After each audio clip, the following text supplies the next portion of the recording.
اب تو ان آنکھوں کے حرام دیکھنے نے اور لقمہ حرام کھانے نے دل کو دل کہاں رہنے دیا، پتھر بنا دیا ہے۔ ایسی بے حسی ہے، جنازے اٹھاتا بھی ہے، قبر کے اندر منو من مٹی کے نیچے اپنے ہاتھوں سے دباتا بھی ہے، لیکن اس دل پہ زخم نہیں لگتا، اسے چوٹ نہیں لگتی، اس کی غفلت کے پردے نہیں ہٹتے۔ سینے میں دل کا رہا، پتھر ہو گئے اس آنکھوں کے حرام دیکھنے نے، اس بد نظری، اس بد نگاہی۔ اللہ مسلمانوں کے ان تاجروں کو بھی ہدایت نصیب فرمائے، جب بھی کوئی کپڑوں کا موسم آتا ہے تو پورے سڑکوں کو اور معاشرے کو بے حیائی سے بھر دیتے ہیں۔ کیا ان کے رزق میں برکت ہوگی؟ کیسے ان کا لقمہ حلال بنے گا؟ کیسے ان کے گھروں میں امن اور سکون اور محبتیں آئیں؟ کتنوں کو گناہوں پہ مجبور کر رہے ہیں اس حرام دیکھنے نے، اور لقمہ حرام میں سینے میں دل کہاں رہنے دیا، پتھر بنا دیا۔ رخت ہو گئے تھے، نہیں پگھلتے، نہیں اثر لیتے۔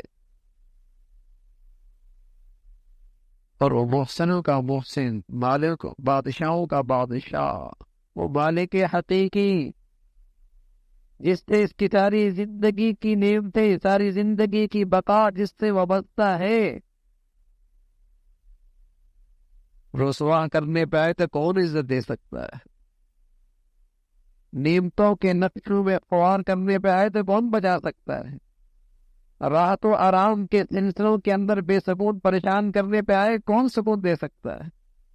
محبتوں کے ماحول میں اور محبتوں کے نقشوں میں نفرتوں کی آگ کا عذاب دے تو کون بچا سکتا ہے؟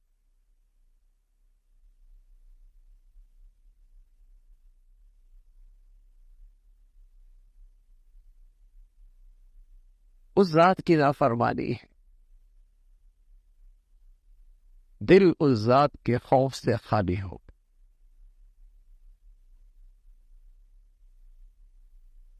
اس لیے زندگیاں آزاد ہو گئی، آزاد زندگی ہے، جو من میں آ رہا کر رہا ہے، جو طبیعت میں آ رہا ہے کر رہا۔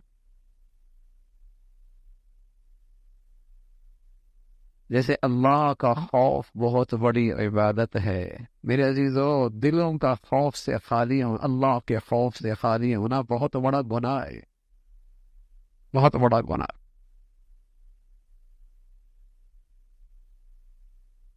اس شخص کو پھر کوئی پرواہ نہیں ہو، پھر یہ کچھ بھی کر سکتا ہے، پھر کوئی حد نہیں ہے، کہیں رکے گا نہیں، کوئی رکاوٹ ہی نہیں۔